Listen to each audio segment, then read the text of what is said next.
Decluttering in 2026 feels different, and here's why it's shifting toward gentle, sustainable change. There's no single breaking point, no dramatic mess, no moment where everything falls apart. Instead, it feels like carrying something that keeps getting heavier without realizing when the weight was added. Many people describe it as a low-level fatigue that never fully lifts. They wake up already tired. They walk through their homes and feel a quiet pressure even when nothing is actively wrong. Nothing is urgent, and yet everything feels unfinished. Before we go further, pause for a moment and comment down below to wish everyone a Happy New Year. Not because it's tradition, but because marking time matters. If you want, add one word you hope this year carries: calm, spacious, gentle, renewed. That intention counts. Why this is showing up now. What's happening in homes didn't start in 2026. It's the after effect of years that asked people to hold more than they were meant to. Homes absorbed everything that didn't have another place to land. Stress from uncertain times, convenience purchases during lockdowns and busy seasons, emotional buffering through retail therapy, backup plans piled high, just-in-case thinking reinforced by global disruptions. Objects became placeholders for certainty in an unpredictable world. And over time, houses stopped being places to recover. They became places to manage. Across senior decluttering diaries and echoed in broader conversations, this shows up quietly. Not panic, not chaos, just a sense of being surrounded by things that once made sense and no longer do. People don't say, "My house is messy." They say, "I don't feel settled anywhere," or "I'm tired of managing all this." That distinction matters deeply. The invisible clutter most people miss. There's the visible clutter everyone talks about: piles, overflowing drawers, crammed closets. But what weighs people down more is invisible clutter, the kind that drains energy without showing in photos.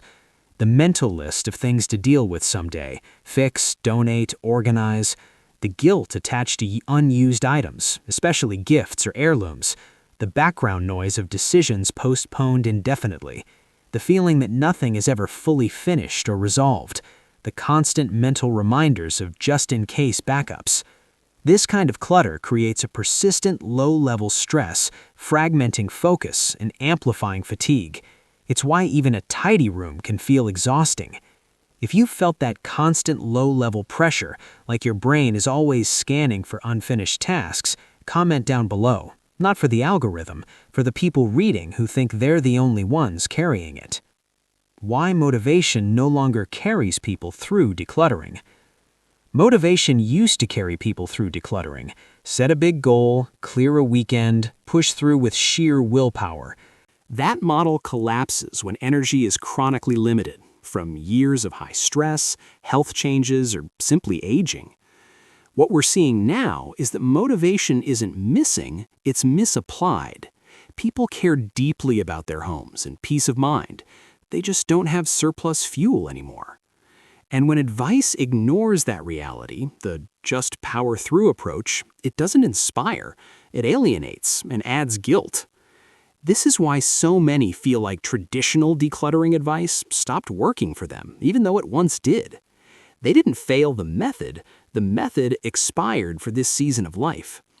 Instead, 2026 is bringing gentler approaches. Short sessions, 15 to 30 minutes, one small area at a time, no buy challenges to prevent new influx, and tools like decision flowcharts to reduce emotional friction. A different relationship with decisions. One of the most noticeable shifts in 2026 is how people approach decisions.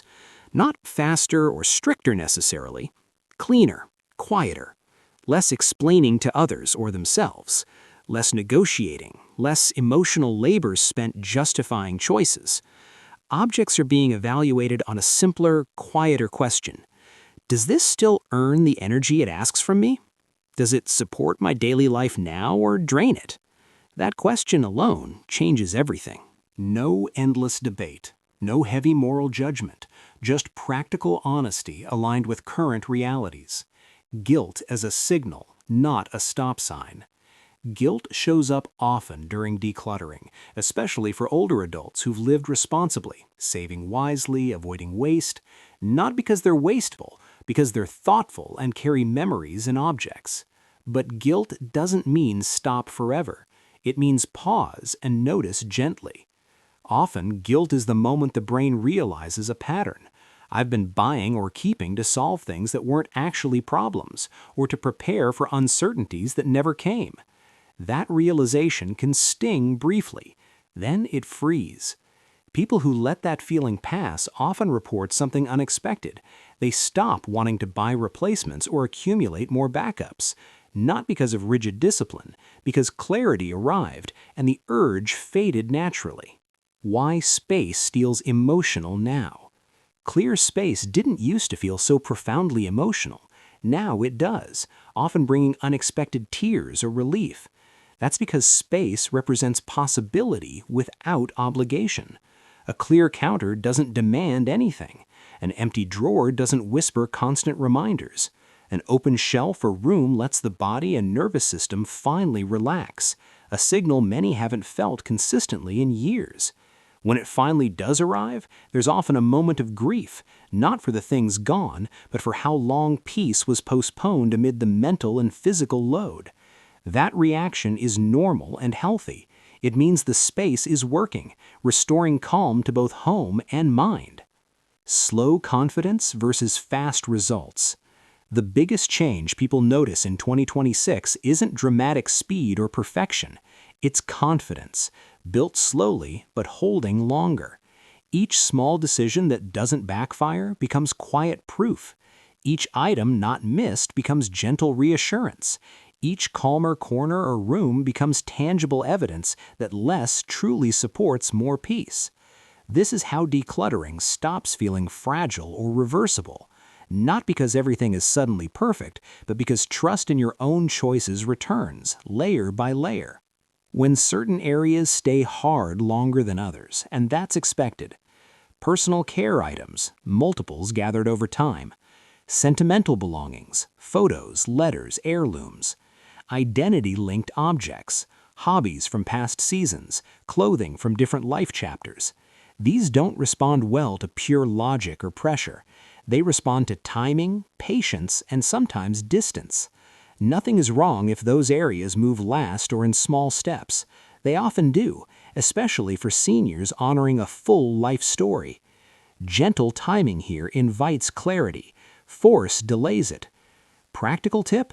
Start with neutral zones like kitchens or bathrooms for quick wins, building momentum for harder spots. The quiet reward no one talks about. As clutter recedes, both visible and invisible, many notice something subtle yet profound. They stop apologizing for their homes, to themselves in quiet moments, to visitors dropping by. They stop explaining away the space, stop compensating with overhosting or perfectionism. Stop feeling chronically behind.